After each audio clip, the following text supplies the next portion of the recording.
Hello and welcome to our Sangam discussion. Today's topic is research on socially guarded reproductive health of women, which is a very critical issue affecting women's access to quality health care and their overall well-being. So as we see, researchers on these topics are really essential in identifying the barriers that women face in accessing reproductive health care and understanding the impact that social and cultural factors have on their health outcomes. So with this discussion today, we hope to explore the ways in which inadequate healthcare infrastructure and lack of access to contraceptions, birth controls, and other reproductive health services. So, and also not about those facts, also the cultural and religious belief, gender discrimination, and other factors contribute to the socially guarded reproductive health of women in our region and also in the global. So we believe that this discussion will provide a safe and supportive space for open and honest dialogue, where we can learn from each other and work toward more equitable and just future. So we encourage you to share your experiences, perspectives, and insight on this topic, and we look forward to hearing from you, especially from our participants. So now it's time to introduce our resource person. So today we have Abdullah Shakil. So Shakil is a medical anthropologist from Bangladesh with almost 10 years of experience in environmental activism and health research and international development. So currently he is a PhD student at the University of Connecticut, and he has been Hans Wilsdorf Scholar during his MA at the Graduate Institute of International and Development Studies, Geneva, Switzerland. And his research intersects with the activism and academia. He's curious to explore the intersectionality between systemic and exploitation of women, people and nature, and the burden of chronic health condition. And Shakil is a father and an avid cook, so he enjoys his time in nature and listening to music. So we are very honored to have you join us as our resource person today. Welcome, Shakil. And if I talk a bit about Sangam, so Sangam is a feminist initiative that aims to promote and discuss feminist concepts, theories. And if you know the term of Sangam, the word Sangam, it comes from the Tamil word for assembly, it's like which emphasize that importance of collective actions and community in pursuit like gender justice, women justice.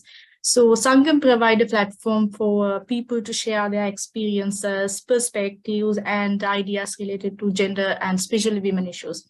So we seek to challenge patriarchal norms and promote to a more inclusive society, like where all people, everyone of all genders can thrive. So that's about Sangam. So now the platform is open for you, Shakil, and we are very excited to listen to you. And please let me know, I'm sorry, please let me know if I need to share the presentation. Yeah, sure. Thank you so much. Thank you so much for giving me the floor. And thank you so much, Sangam, for inviting me today to talk. I'm really excited to talk in this amazing forum, especially the feminist forum. I'll not be very diplomatic in saying that. That's actually an honor for me to present my research in a feminist forum, because been years this is where the area that's where I am working, and that's how I try to work for women and with women in my research. And this is a big opportunity for me to present in such forums. This just cautions, I live with my family, so you might heard a bit of my son's excitement sometimes and the music's background. I hope that's not a problem. Please excuse us for that. Also, please, would you please put the slides on?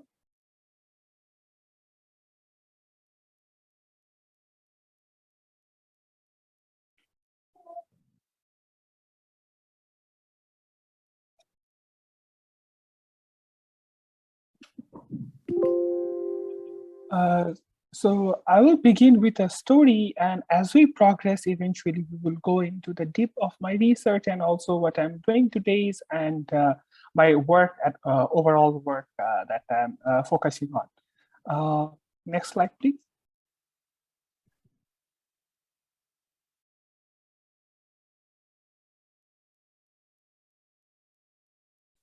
Next slide, please. Yeah, give me a second, please. I don't know, it's stuck. Right. Okay.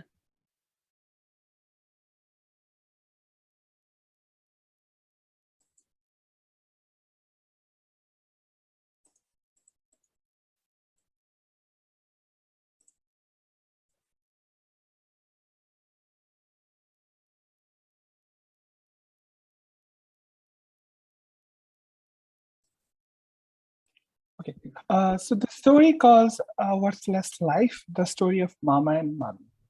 This is a story of a couple that and it's a part of my master's thesis that I wrote in 2019. And I did the research in between January 2019 and March 2019. So this was part of my master's dissertation. So the story goes by. January 2019, on the bank of River Bengali, mornings are calm and quiet. Hazy chatter of a few family members gathering in the uthon, also known as courtyard, could be heard from the room. A thin line of ray coming under the wooden door was the sole source of light in the closed room.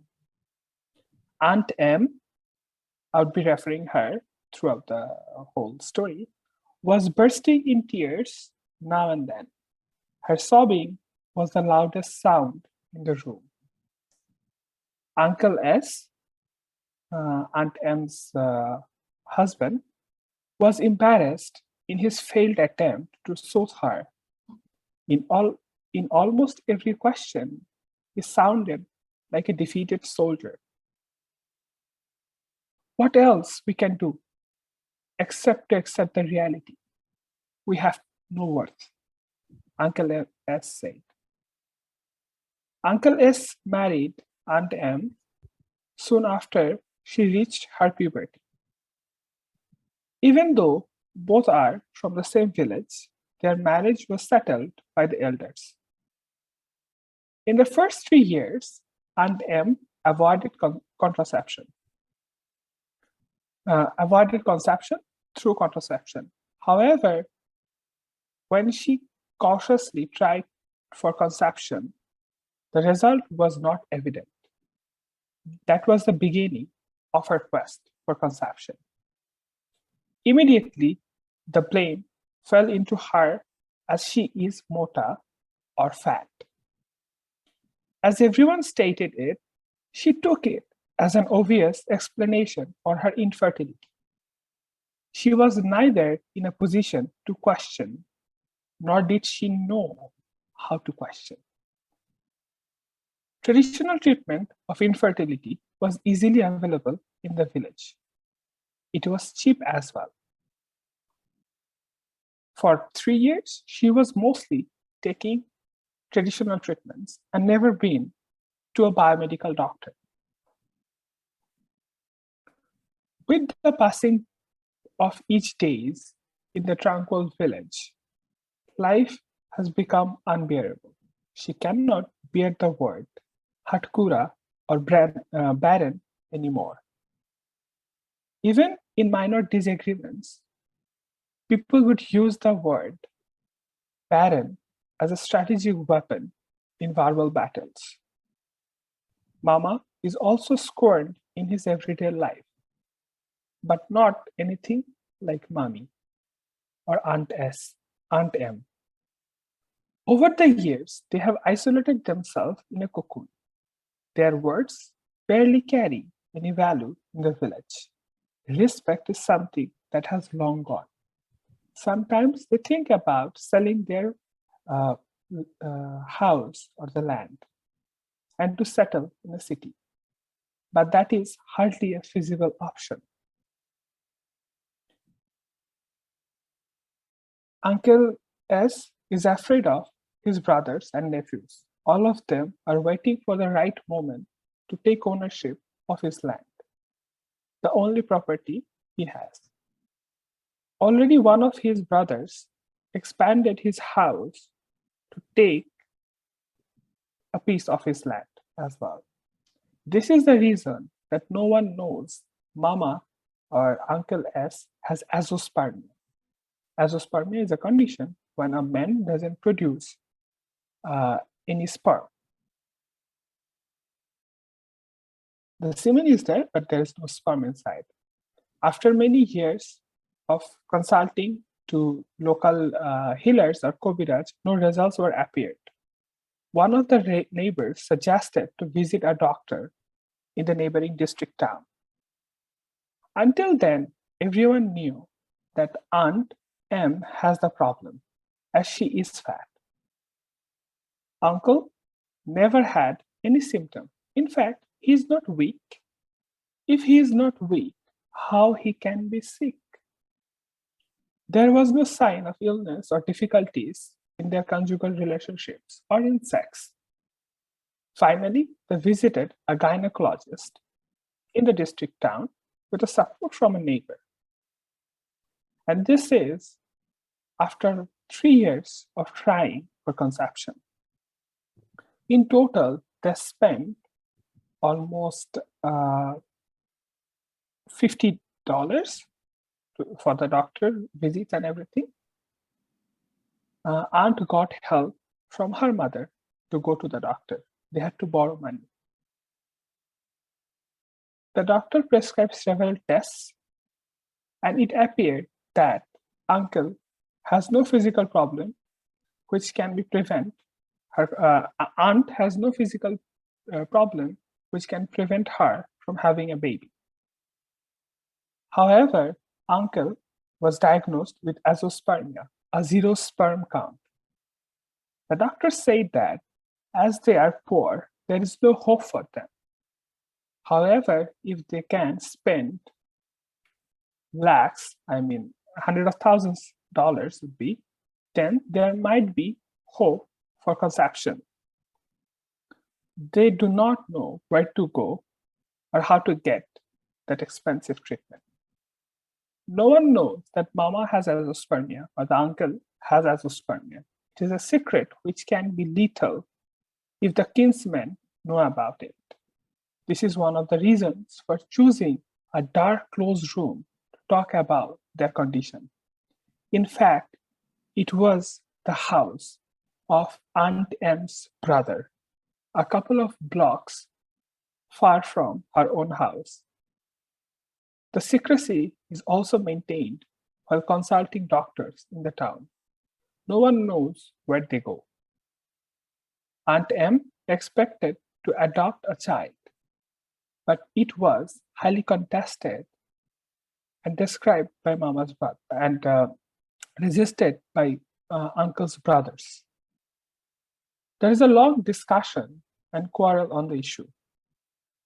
Aunt M speculates that they did not allow her to adopt because of their greed toward the land. If they adopt a child, then whatever they have will go to the adopted child, and the kinsmen will lose their stake. Sometimes the whole situation goes beyond the level of endurance. Suicide is contemplated. But the only fear that resists here is that how she will answer to Allah or the God.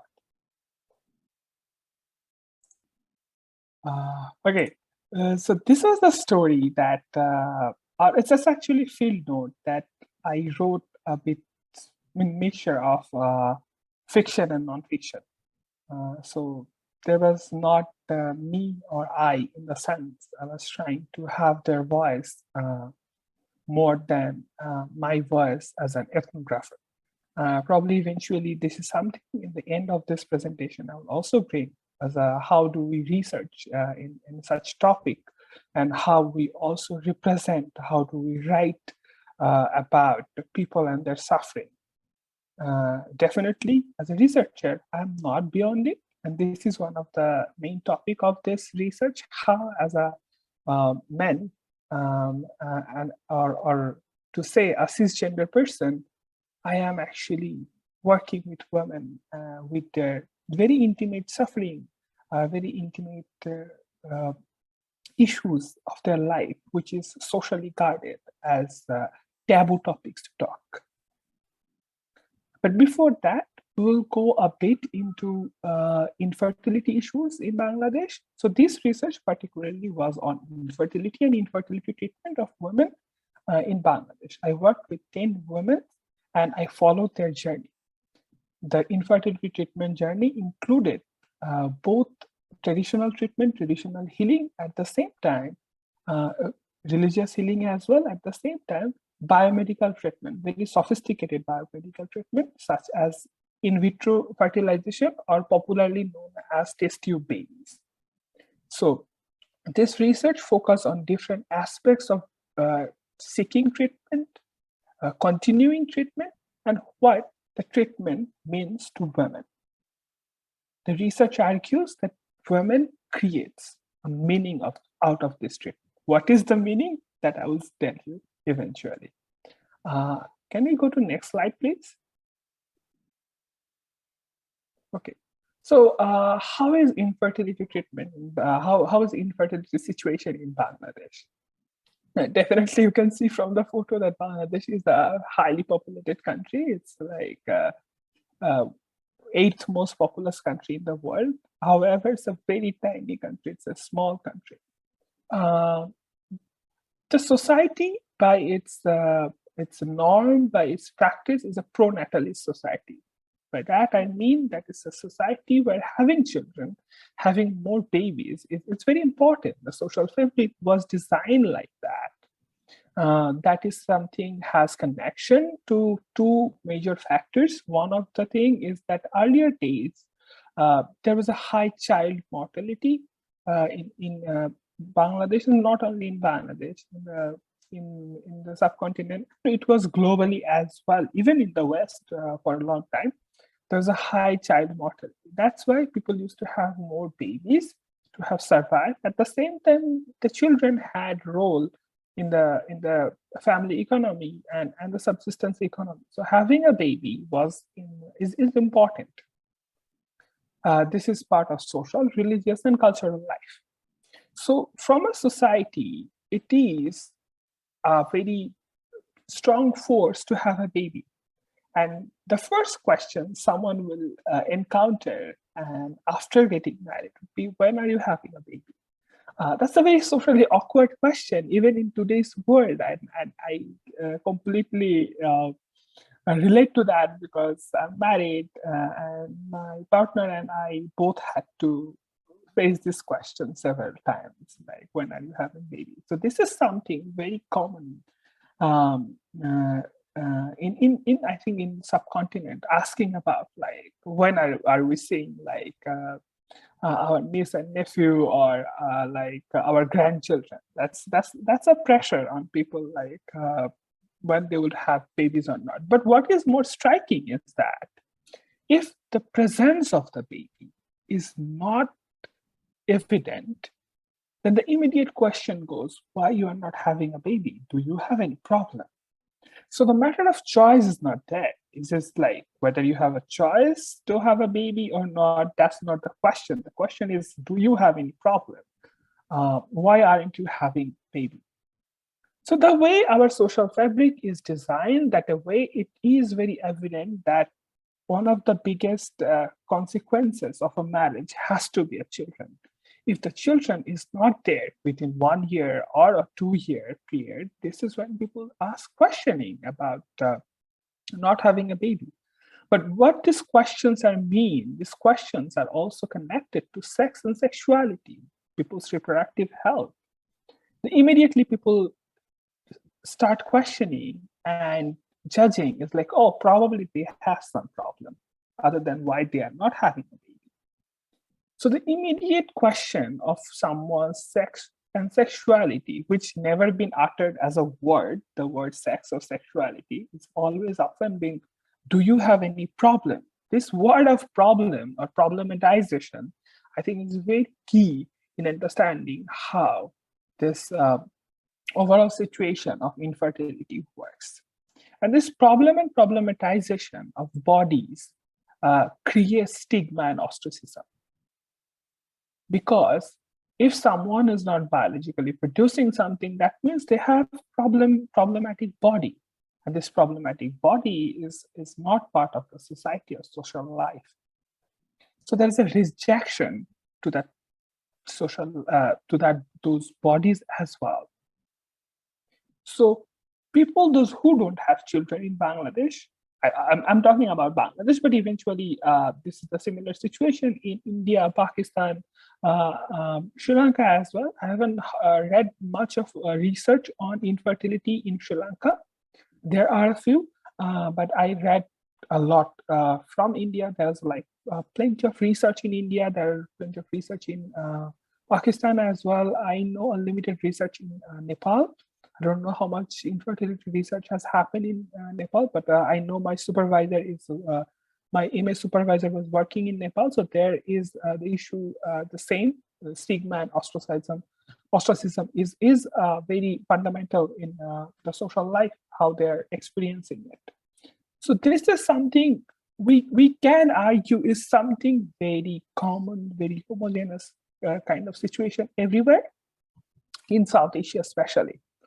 But there are other research showing in Africa, in different parts of the world, even in the West, where there is an individualism, individual life, stigma and ostracism to infertility is something is like universal, I would say, if that's not radical to say. The third thing is with the pronatalist society that is important. People would immediately question if they're not having baby, why they're not adopting, why they're going for long-term, painful, expensive treatments. One of my supervisor wrote, adoption is not an option in India, in his writing. And in my thesis, I argued adoption is an option in Bangladesh, but condition applies. One of my interlocutors, also a very close family friend, tried to have babies for many years. She had a very critical condition and she couldn't have babies. So she adopted a son. But to her, how she becomes a mother to the son? Because by Islam, with Islamic rules, she cannot have a baby, or especially a baby boy. When the boy goes up, the baby cannot meet her, and she wouldn't be able to meet the baby. So the only way she could have the baby or claim the baby as her own, not legally, it's more religiously, more socially, is to become a milk mother or feeding the baby with her breast milk. So she was taking a medicine or a hormonal medicine that creates fluid, and that she was feeding the baby, and that's why she was saying, I'm a mother of the baby, because it's in Islam, it's allowed to be a mother of a baby boy if you are breastfeeding. So this is whole talks about how this whole condition of infertility is ingrained, intertwined with religious belief, cultural belief, and practices. So at this point, I would speed up a bit because I think I'm running out of time. So then what is the antenatal state? So as we say, that Bangladesh is a very populous country. By the after the independence, most of the international organization, this is something they identified, oh, this state has a lot of population. So if we have to do a development of this country, the development has to be controlling the population. If you don't control the population, this country will not be able to survive. So by the 80s, 90s, there is a very extensive population control program in the country. And most of the part of our maternal health was focusing on population control. Because of that, a lot of like incentives were giving out to people. There was like forced vasectomies and different sort of permanent contraceptions were happening, contraception pills were giving. Bangladesh is globally considered as a model for population control, but there are problems. There are very problematic situations of that population control programs as well. But I'm not going into the detail of that population control programs. But what is important in this particular infertility situation is that as the state was mostly focusing on population control, if a certain population of the country within this vast majority of the population is not having a baby, that's not a concern for the state, because they're more concerned about how to control this population. As a result, there is no public service related to infertility treatment. What is available is mostly private, and that's very expensive. The overall healthcare system in Bangladesh is in a very tough situation because of its high out-of-pocket rates. How out-of-pocket rates mean how much people spend from their own pocket opposed to the state contribution to the treatment. So that's really high. It's not just how high in the South Asia, it's 73.05 probably, if I'm not mistaken. So it's one of the highest in the world, actually. It's close to the US. So it's such high, the out-of-pocket cost in Bangladesh. So that's why this whole infertility treatment has become a big business. And a lot of people goes to India, those who have the resource to do that. So with this is the infertility situation in Bangladesh as a background to it. But now we'll go to more specific to gender issues. Next slide, please. Okay, so the question first, if we go back to the story and if we recall the story, how it was, that is infertility a masculine or a feminine problem? Because in the story, we saw that Aunt M, or we call it Mami in Bengali, means maternal aunt actually. So she was like being problematized from the very beginning that she is fat. And that's why she might have a problem. Whether she has it or not, no one ever questioned. No one ever questioned the husband as well. But everyone was very eager to question the wife.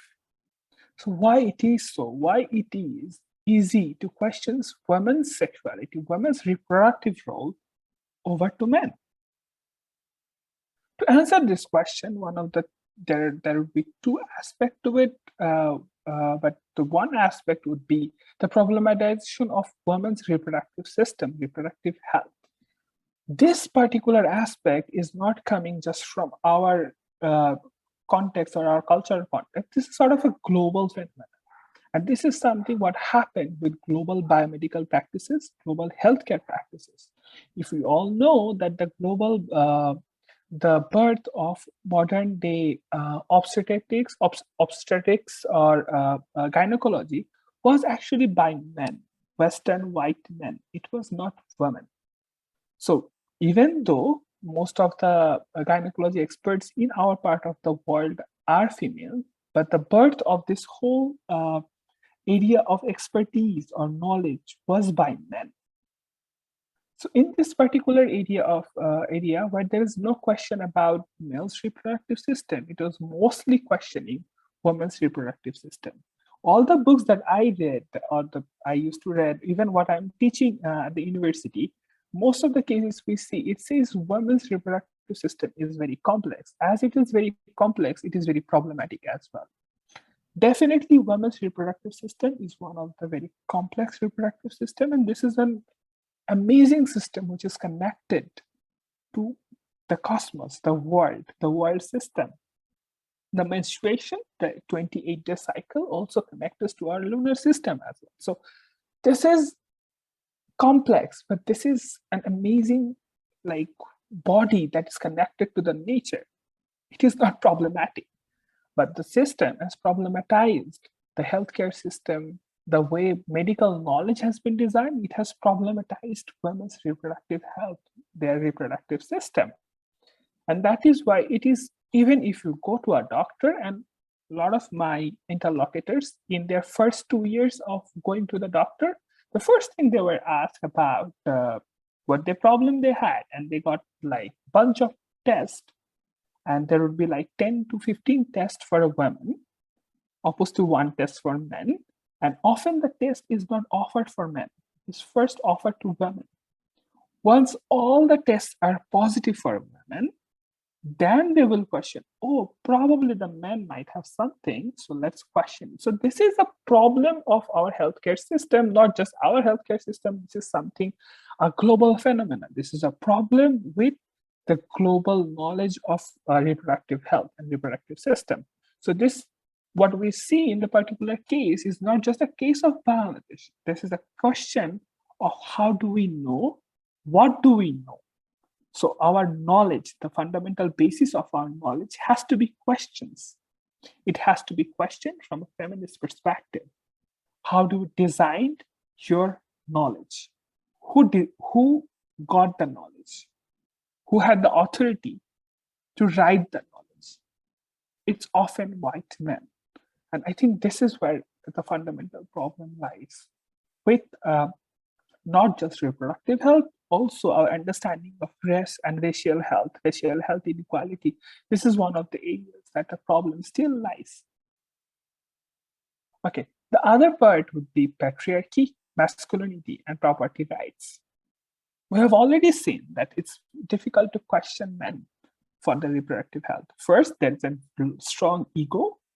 If someone is questioned, you have to take a test. In most of the cases, men are not interested to take the sperm count test, which is the only test they have to do to understand the situation.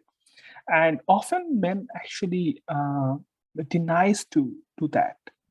Even denial to that, most of the cases, as women goes to the doctor by themselves, I found my interlocutor having extremely hard time to come back and tell their spouse that, oh, you have to take this test. Often it took even a year for the husband to go and take the test. I will also include here is there's a whole process in the medical setting and medical system is very humiliating, because my research, as I will come recently soon, that my research has been coming from personal experiences of following the relatives and very family members in infertility clinics. And that's where it's very demeaning the way the healthcare system looks at a person going for any test related to their fertility or related to their sexuality. The people, the nurse, not probably the doctors most often, but the people associated to the whole system looks people in a very demeaning way. So that's when it's connected to our patriarchal root that men cannot have sexual thought. Men are always superior in their sexuality, in their sexual ability. And this is also a portrayal of masculinity that we see. The macho-ness that we see in Bollywood movies, that macho-ness that we see in popular culture is very important to understand that how this idea of masculinity has shaped, and that's how this masculinity is actually preventing people from having a treatment, to understanding their problem. It often is actually hard for men to ever say that they have physical problems and seek a support. Because it is accepted in the society that women will have problems and their body is problematic, so they should go. Men can barely have any problem. And if the man has a problem, then he's not a man. Okay, so this is something I see very prominent in my research, and these are the things coming up. In my research, there were like 3 cases when the male partner had issues, and most of the cases, the family members doesn't know that the male member has it. Because the family member knows, then there will be another issue which goes to property rights. The men will lose everything. That's why the blame is always on women. No one knows if anything has happened to the men.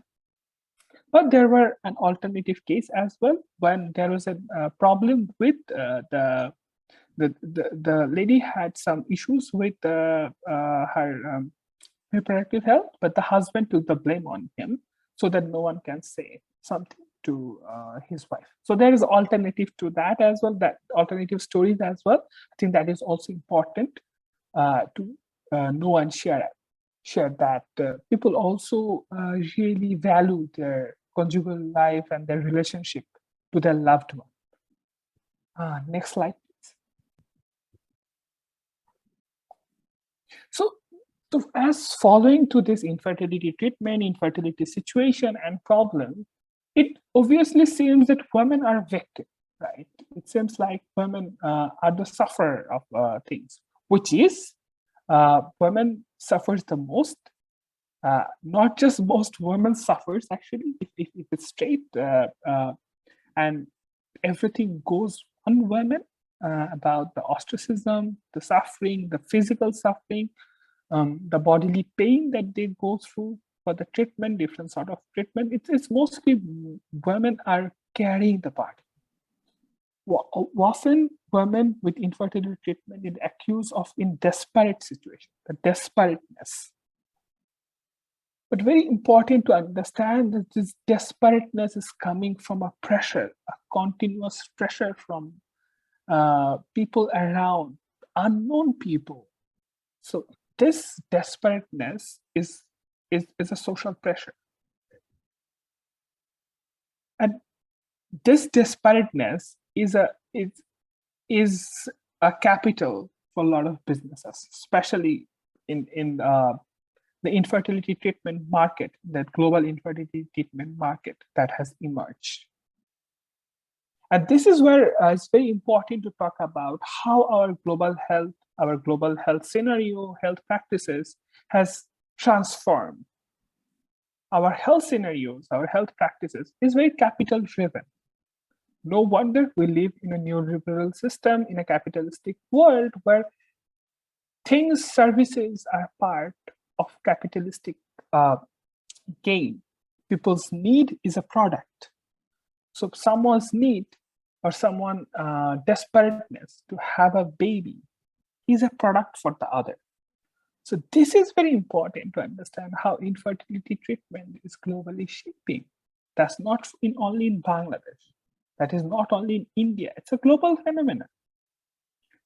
We all probably know that India is the most popular destination for in vitro fertilization or IVF or test tube babies.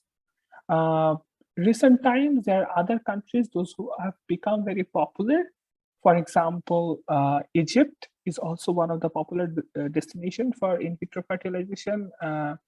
Iran has a good systems for in vitro fertilization. Israel has, but it's expensive. But that's why people come to India, Egypt, and the other country which has been very popular in recent times would be Dubai. Dubai has become another destination for in vitro fertilization. So there's a global system that has grown up with this healthcare system and the financialization of healthcare system, that people are going to hospitals and trying to have babies. And with this whole capitalistic apparatus, one of the other discrimination and inequality happens with this reproductive technology that you also can recall from the story, is that the couple actually knows there are treatments, but they cannot have it. To have a baby in Bangladesh through in vitro fertilization would cost around 3,000. One session of in vitro fertilization would cost somewhere between $1,500 to $2,000. And what I'm saying is probably 2 years back. Right now, it would be much higher, I guess. So for global West or global North, it's not enough, lot of money. But if you think about someone who just barely survive everyday life, they would never imagine to have a treatment like that. Either they have to sell all of their property to have the treatment. And that is where the idea of stratified reproduction or stratification comes. It's a theory that has been pushed forward by feminist scholars about how someone's reproductive health is very much important than the others. And that is by the money who has the ability to access the treatment. So stratified reproduction is very important to understand how the global situation or scenario of infertility treatment is happening. But I'm not going into detail with the discussion. Probably we can focus on it if any questions comes up. But when they are in a quote unquote desperate situation, women try to do everything. They try all sort of treatments. And that was actually the main part of my whole research. Why someone is going to a Maulana or a religious leader from the local mosque, and they are also going for IVF in India, or someone going to a traditional healer and going to a doctor as well, the best doctor in the country. And that was the whole like questioning and understanding what is actually happening, why people are doing that. So one of the interesting insight, and that's the insight of my research actually, is that women take all of this treatment as a pragmatic form. So they try whatever in front of them is available, what is easily accessible, what is there, whatever there it is, they take it. But what does it mean to them? Like, does all the treatment mean the same to them, or is like, do they don't know that occult practices and biomedical treatment are not the same? Yes, women understand it very well. They know that occults and the biomedical treatments are not the same, but they carry the same meaning. That is what fascinating is. The meaning is this whole process of going through a treatment gives women the ability to show in the society that the biological body still can reproduce. So the meaning or the essence of infertility treatment is that if a treatment is going on, then it says a body is in progress. A body can still reproduce. It doesn't lose your value. But the moment you stop the treatment in the society, it is evident that you cannot reproduce. And that is also one of the reasons that people don't want to adopt a child or adopt a child. Because when they adopt a child, it becomes an established phenomenon in the society. Oh, they cannot reproduce anymore. That's why they are adopting a child. So because of this like biological taboo, people are not also interested to adopt children.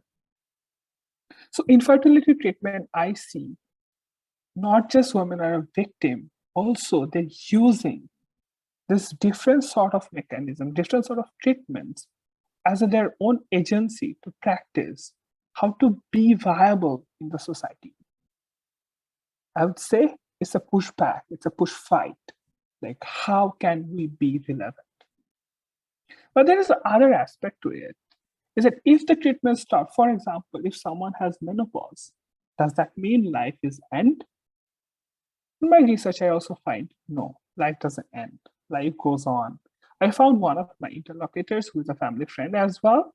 And when she could not have babies and she hit her menopause, she was like broken. She was shattered.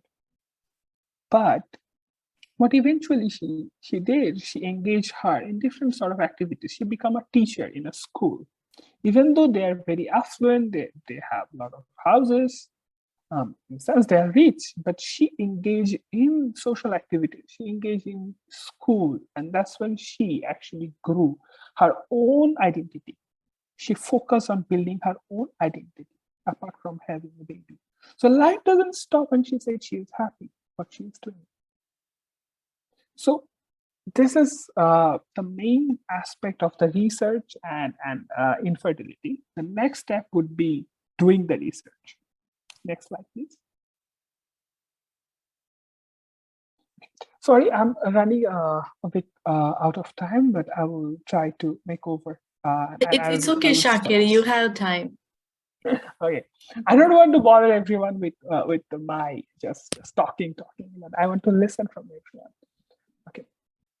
So one of the difficult aspects of doing this research, as I mentioned, as a cisgender person, uh, uh, going and asking around, like, is anyone has infertility problem? It was extremely difficult to get access to talk to. I was in Bangladesh, like by the time I was studying at the Graduate Institute of International and Development Studies in Geneva, Switzerland. I came back for my fieldwork, and I started even working when I was in Geneva. I was talking to people. I was finding out who is going through the treatment, and it was very hard. I posted on social media. I tried to reach people. I tried to do whatever I could do. Even after like few months of conversation, I barely got only 10 persons. It was rejections all the way. It was extremely difficult to talk to someone. So access was one of the most, I would say, the biggest hurdle that I had to push to get out of it. One of the very interesting story also happened once I was doing the field work. I was going to the close people and the people I know, and one of our very close family friends told my sister, I thought Shakil is doing great in Switzerland. She's studying in big countries, big school. But what he's doing, he came back and he is asking about something. He used the word lodja, which means I don't know how to translate in English. It will be like shameful. He was talking about something very shameful to talk about, which is very not great to talk about, like women's sexuality. Why he was doing that? I thought he's doing something good. So doing a research on infertility is not something good. Not talking about women's sexuality, men's sexuality is not something a good word. It's a shameful word. So the research was not easy at all. It took me months to build the trust, and I think that is most important in this sort of research. That the interlocutors we are talking to, we are collaborating with, they trust. So I had to talk to them over phone several times, and I had to use family networks. And for this, like 10 interviews, I traveled almost half of the country. I traveled to 7 or 8 districts, and each districts are in different parts of the country. So I had to travel a lot just to take 10 interviews. Whenever people were like agreed to talk to me and give me time, I was traveling. And so I went to some remote areas and remote parts where people are interested to talk. And we had to build a trust. I was spending the whole day with them, cooking with them, eating with them, and listening to them. And the most surprisingly, women opened up. I mean, they opened up in a way that it was crying for hours. And it was emotionally very taxing. Often also happen that as I'm talking, someone is also like, if it's an extended family, someone is also guarding. So the conversation was guarded. And that's when the unknowing part comes. As a man, I actually missed out a lot. Probably if there's a female researcher, it would have been different. But I resisted not to have a female research assistant on this particular research because I wanted to know what I am missing. What I don't know is also important to understand this whole gender dynamics of reproductive health. Because I wanted to experience it on myself personally. And that's what I say, it's a scholarship of unknowing. There will be things that I wouldn't be able to know. Solidarity is also important to understand, not just compassionate about their situation, but also solidarity with their situation. And being vulnerable. I think that is the very important aspect to it. And I was extremely vulnerable of doing this research. By the time I was finished my research in 2019, I submitted. I was very recognized with my university. I was applauded. There was like a lot of appreciation for my research, but eventually that created a guilt inside me. The guilt was my research is not serving them. My research is serving me. Through the research, I gained a lot. But what the women are gaining, they're not gaining anything. I'm using their life stories. They hasn't gained anything. They're still in the infertility and they're still suffering from the society's ostracism. What is the meaning of this research? Out of the guilt, I left academia. The worst you can think. I thought like, no, I'm not doing it anymore. I had a PhD offer, but I didn't work on it. I left it. I took a break for almost 3 years and then I'm again back. But the way I'm back is again, this photo you are saying is the last photo after the fieldwork with my mother. And that's the last time I saw her.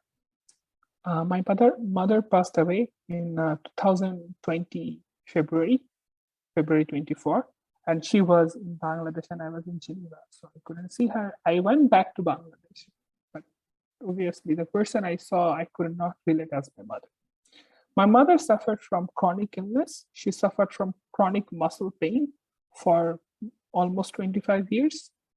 We could never know what actually happened to her. And her treatment was always very expensive. And that was a financial burden. And that is where I was always trying to do things, trying to earn, support the treatment. But what actually happened, eventually I lost my mother. And then I started questioning what is the meaning of this, all this burden thing. And that eventually turned into my present research on chronicity, chronic health, and the burden of chronic health condition for women.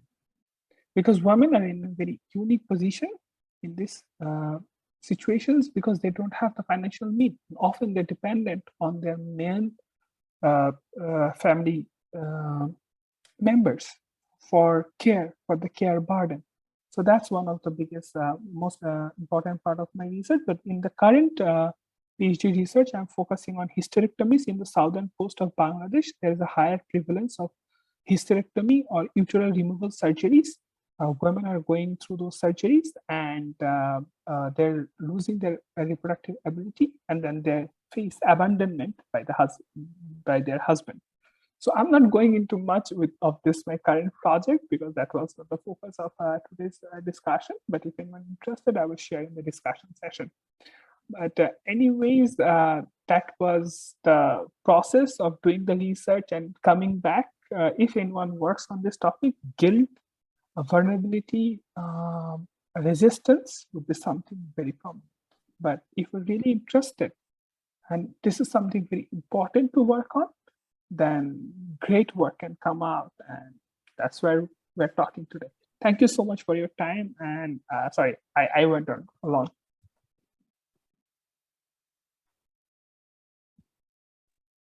So thank you, Shakil, for this very insightful presentation. Is eye-opening discussion.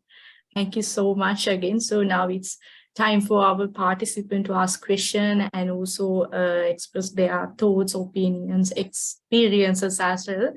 And while you were talking about the story, so I remembered one incident which happened to me a year ago. I'm okay to share it because I know my family or my partner's family won't watch this discussion, even though I uploaded it on YouTube. So, you know, when a couple is going to get married in Sri Lanka, so those families, they check that horoscope. Have you heard about the horoscope? I think you might know about it. So they match the horoscope, whether they are matching each other, they may have a good future, which I found out very crazy and foolish. So so what happened, the person who checked the horoscopes of me and my partner, that person said that this girl won't have babies. She won't deliver a baby, so that's a problem. So what you gonna do? So I found out, my God, like, can a horoscope say that whether I'm going to have a baby or not? Can the horoscope decide about what's happening in my womb? No. So, it was a big problem. I mean, my partner is the only one son in their family. So then who will carry out the kinship of the family? Who will, do their businesses in future? So it's a big problem. But it wasn't a matter for me and my partner, because it's our life. We are the people who decide whether to have a baby or not in future. So it's not a problem for me. It's my right. It's my womb. So yeah, I remember that story, and what happened. End of the day, that I'm a sex educator and I support women to have access to safe abortion. In Sri Lanka, abortion is illegal, but this you won't believe that per day around 1,000 unsafe abortion happen in Sri Lanka, and it's a cause for the maternal death too. So sometimes death rates increasing, and I think it's the third reason. So what my family said, like, stop advocating on abortion. Disease can be a sin. It will affect your future. Don't do that. So that was the advice I got.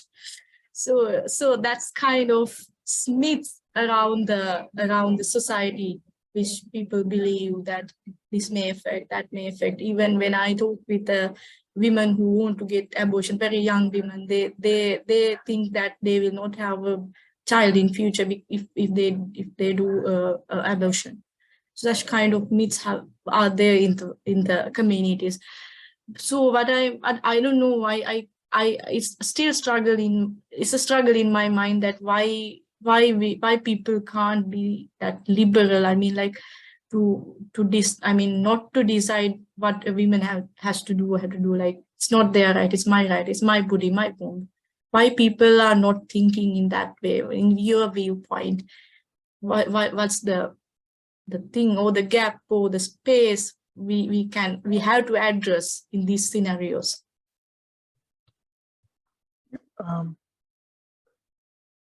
It's a very complex situation. I mean, why people are not thinking that way? I think it has to be think very multidimensional way. The answer would not come from one particular issues or one way. It is connected to our education system, definitely. As you are a sex educator, you definitely know that sex education is still a taboo. Even in Bangladesh, there was a lot of backlash from religious groups, especially Muslim groups, about discussion on sex and sexuality in the book. And it was being strongly backed by. And you will see this is not just a thing in our part of the world. It's in the US right now. There are a lot of movements against sex education, in particular books, that they're like strong right-wing activism are happening.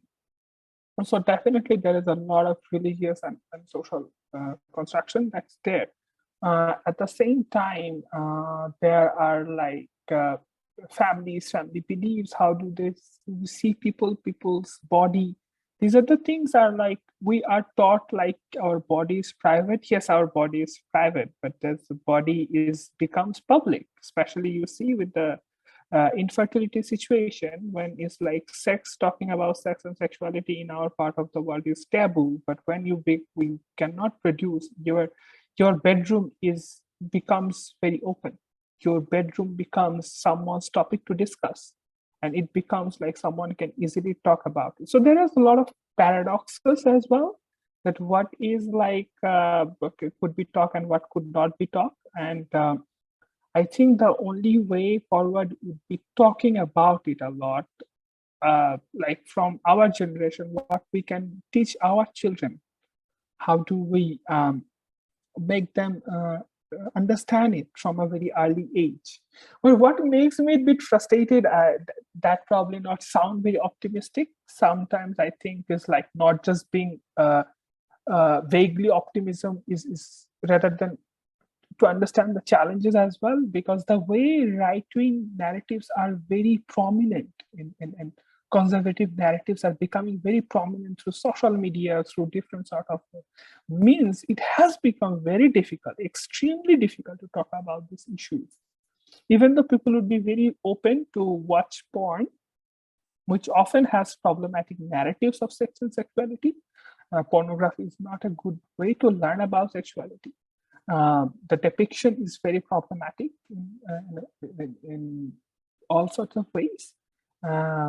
So, but that's okay for people to consume, but they wouldn't tell you that they're doing it. So there are a lot of paradoxes. To be very honest, I wouldn't have one particular answer that what can be done, but I think it has to be education. I always found one of the biggest tool of doing it, but at the same time, that has to be parents. It has to be a generational thing. I think our parents' generation is gone. It's our time, our generation, which actually comes up and do something on it. Yeah. Thank you, Shakil. So it's time for other participant to ask questions. If you have any opinions, ideas, so it's your time. We have Avanti. Yeah, thank you so much, Shakil. It was actually very kind of comprehensive. And I mean, you also touched on things like, how motherhood is something that defines value for a woman, which has become a very common thing, like women are sort of empty if you don't, sort of become a mother, but also the entire biological processes that they go through, like from becoming a mother, the menopause, and what you talked about, what your mother went through, and the medical costs and everything.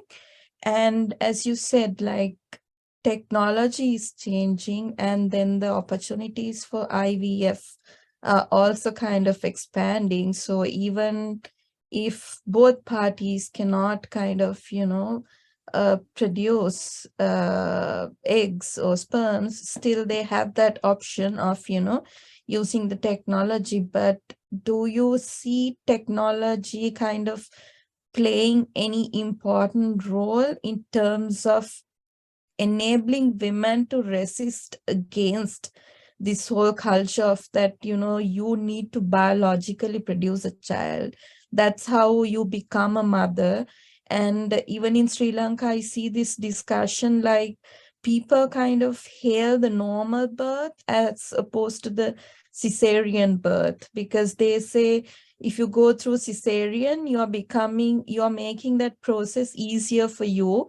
But if you do a normal birth, that's where you actually become a mother, and that's how you become a good mother, because you have to go through that pain. How much pain women should endure, through this entire life cycle, just bodily, mentally, and the postpartum depression and all these issues that also come through, post delivery. So do you see technology playing any role in terms of helping women to resist against these cultural values?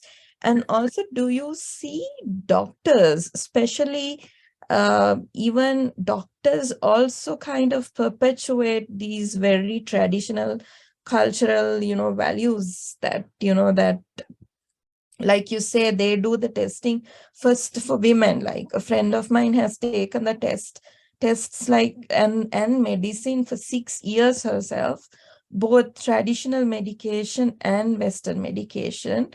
And her body has gone through so much at the end to like figure out that it was the man who could not, it's not his fault, because it's just, we are biologically, different. So do you see any form of resistance? And do you see, as you say, these medical literature is also developed by white men, and medical knowledge is also developed by white men?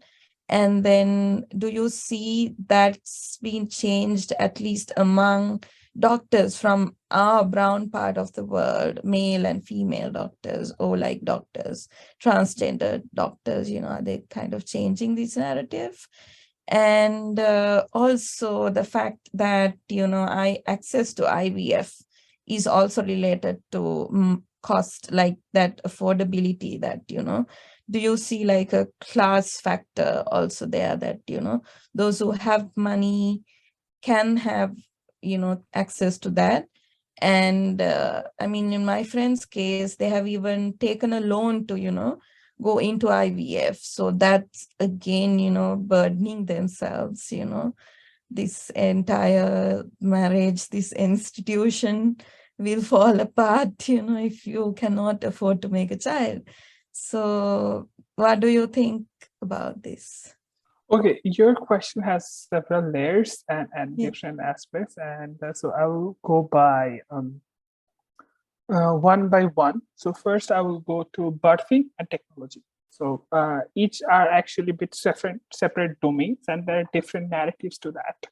So first of all, birthing, the birthing pain and birthing, the whole situation, does that liberate women? Is C-section, to be very honest, is a liberating woman? Mhm.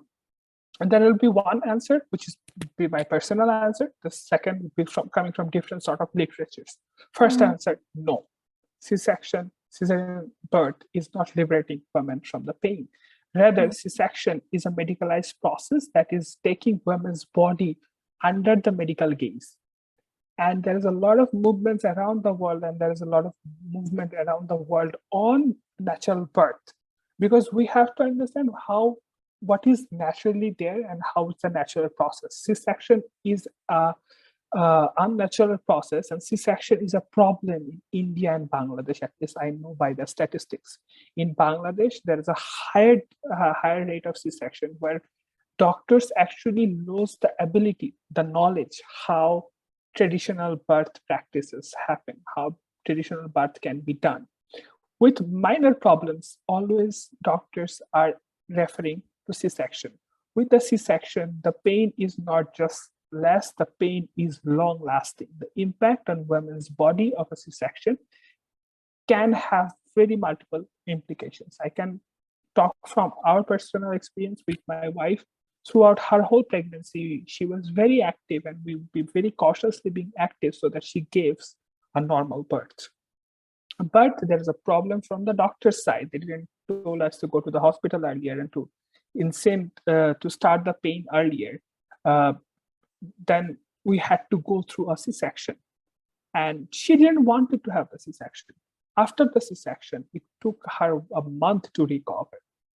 So the physical burden of C-section is it's higher than it's a normal birth. But this could be very personal opinion from different person to person. But what I would also suggest here is that C-section and this medical technologies, you have to see it from the capitalistic perspective, the institutional privatization of healthcare as well.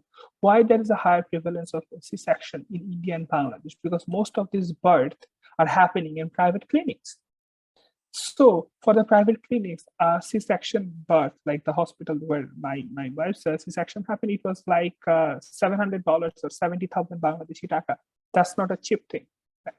So, but in the West, in global North, this very uncommon practice to have a C-section. Now they are actually moving away from this medical practice of birthing, and they are going towards traditional practice. On the other hand, in our part of the world, because of our colonial medicine and colonial system, our doctors are more ingrained in the colonial system. They have forgot what was traditionally there. The traditional practice of birthing, the traditional practice of mothering, that has been forgotten. They are more into biological medicine, and there is a lot of knowledge gaps. There are a lot of midwives. There are not a lot of even there are not a lot of nurses, those who know how to give birth to baby naturally. Just a second, I think there is someone on our door. I just have to request my wife to look at. Sorry. Sure, no problem.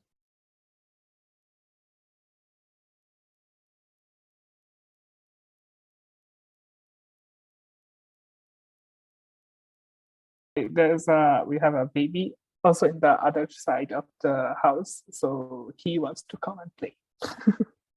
So I think he was knocking at the door. So definitely with the first thing, I don't think technology is liberating. Rather, in many ways, technology is captivating bodies into the technocratic process. They're bringing more people into technocratic process because that again takes bodies to into system that can, it's a cycle. It's a cycle of like coming back to the hospitals and clinics. But this could be various. If someone thinks and someone believes that C-section is a liberation for them, then definitely they it's their right to go for. But it's a larger population. If we talk about a larger population, it has been deemed as a problem in India, in Bangladesh, because that is not a very ideal scenario to have that many C-sections, because the post impact of C-section is much higher. And postpartum depression or postpartum is both in vaginal delivery and C-section is there. It's not going away. It's meant to happen in both cases. Birthing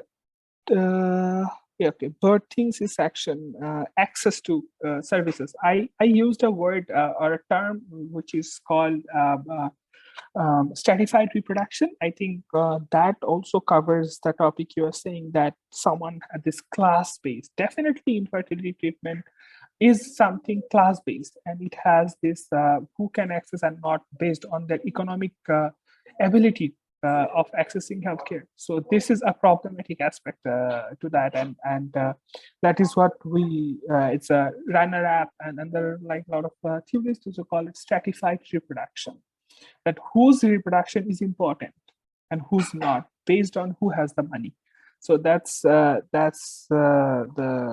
aspect to it. Yeah. I hope I could answer to all of your question. If I missed, please feel free to let me know which one I missed.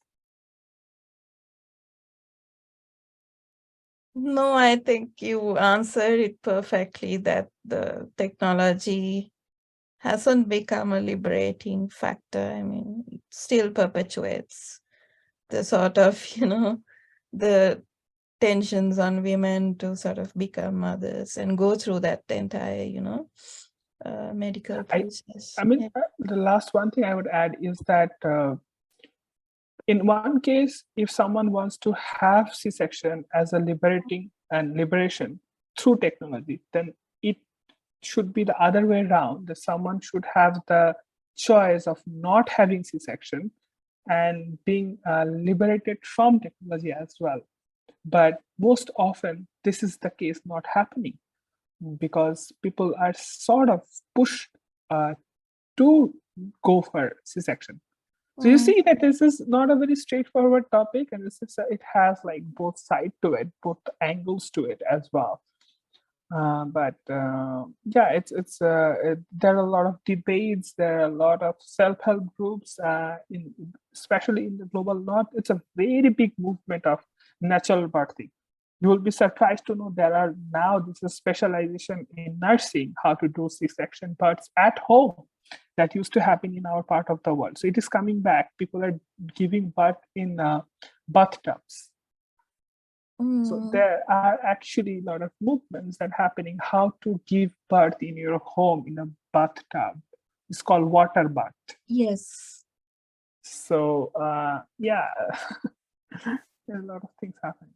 Yes, I think medically the discussion is advancing towards that way, but what I was referring is there were a lot of like YouTube videos sort of, with clickbait, tags, captions, saying who becomes a better mother, sort of, whether you go through C-section or normal birth. So I have seen some interviews that they were talking to celebrities and, trying to sort of, figure out, so that discussion is, I think, not the kind of discussion you are enlightening us with. It's just taking us further towards the traditionalist kind of ideas. But if it happens over those, medical lines, I think that's more kind of liberating. But I think the purpose of these normal discussions are just different, I think. in Sri Lankan social media environment. So it's a very big discussion, Avanti, right? Having Yes. normal delivery and the cesarean.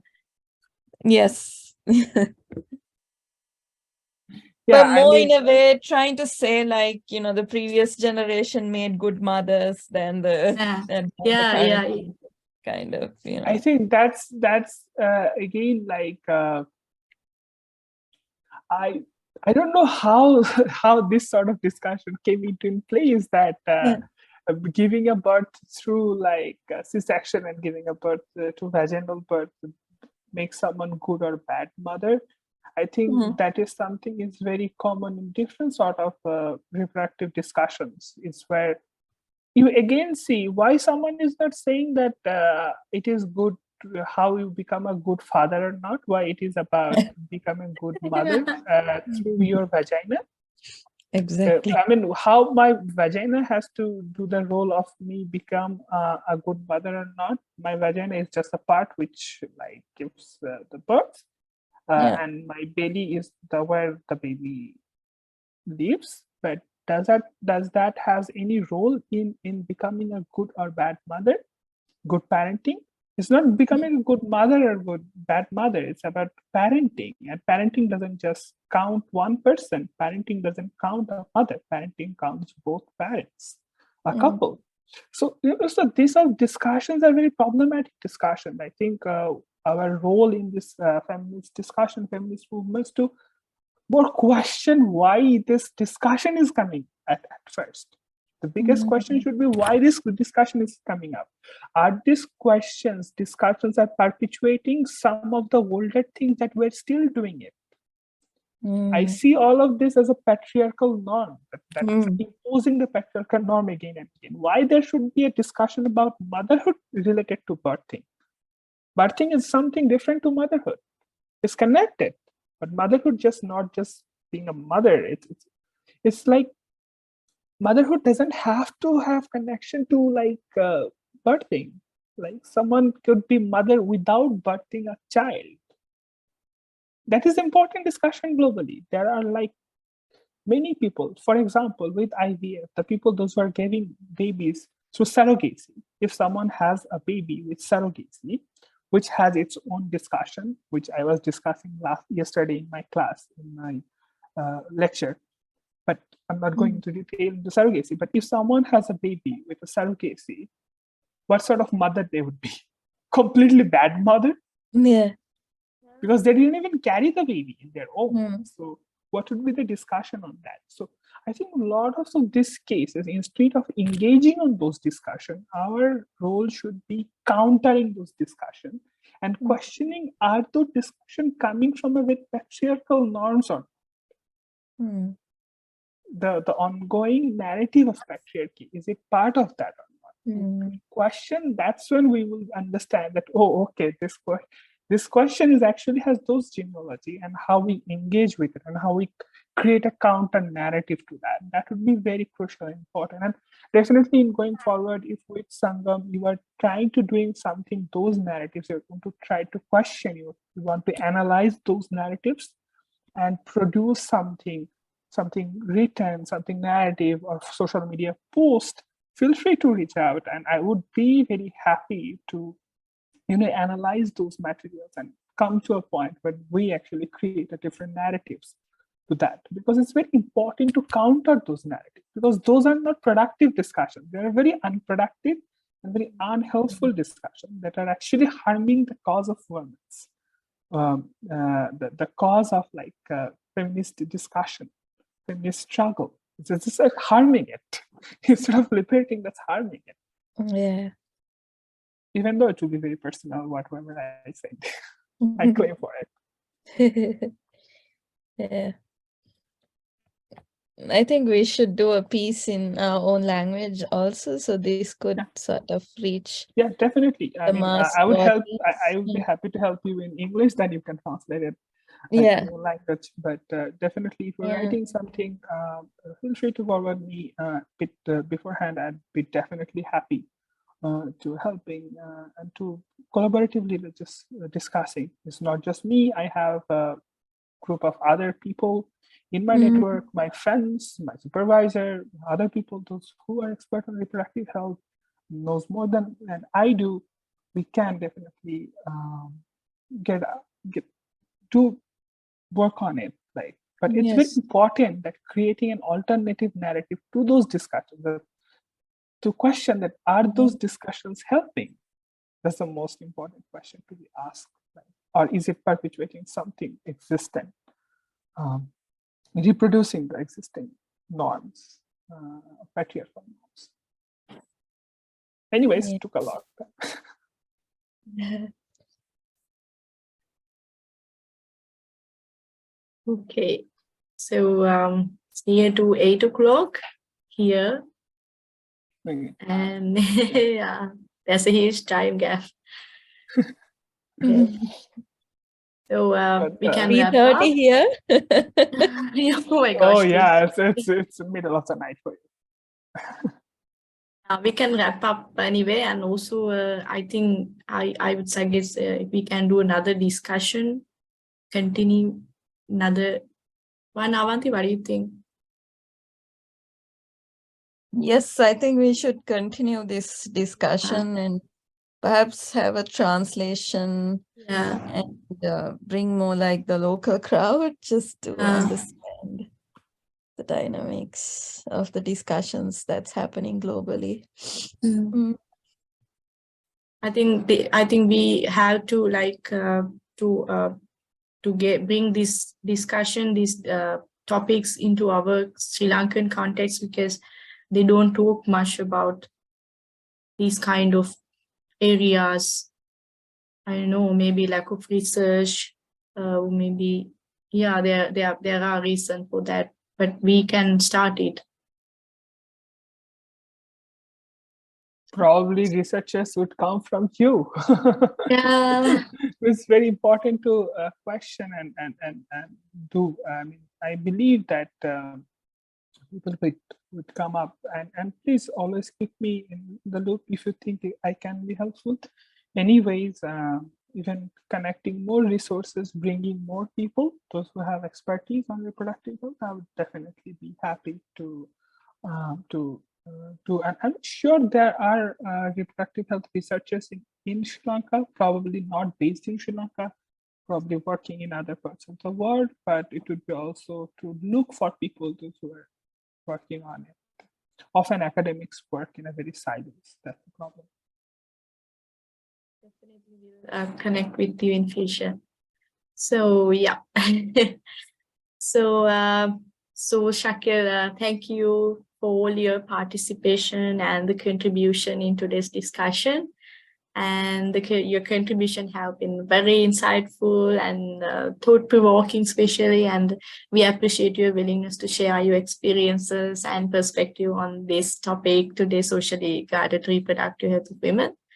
And we hope that this discussion has shed light on challenge that women face in accessing equality, reproductive health care, and the ways which social and cultural factors then perpetuate these barriers. So it's our hope that to continue this dialogue again, as we discussed just now, and advocacy, and we can work towards more just and equitable future for all women, every person. So thank you so much again for your participation, and we look forward to continue these important conversations in future. Thank you so much. Thank you so much for giving me the opportunity.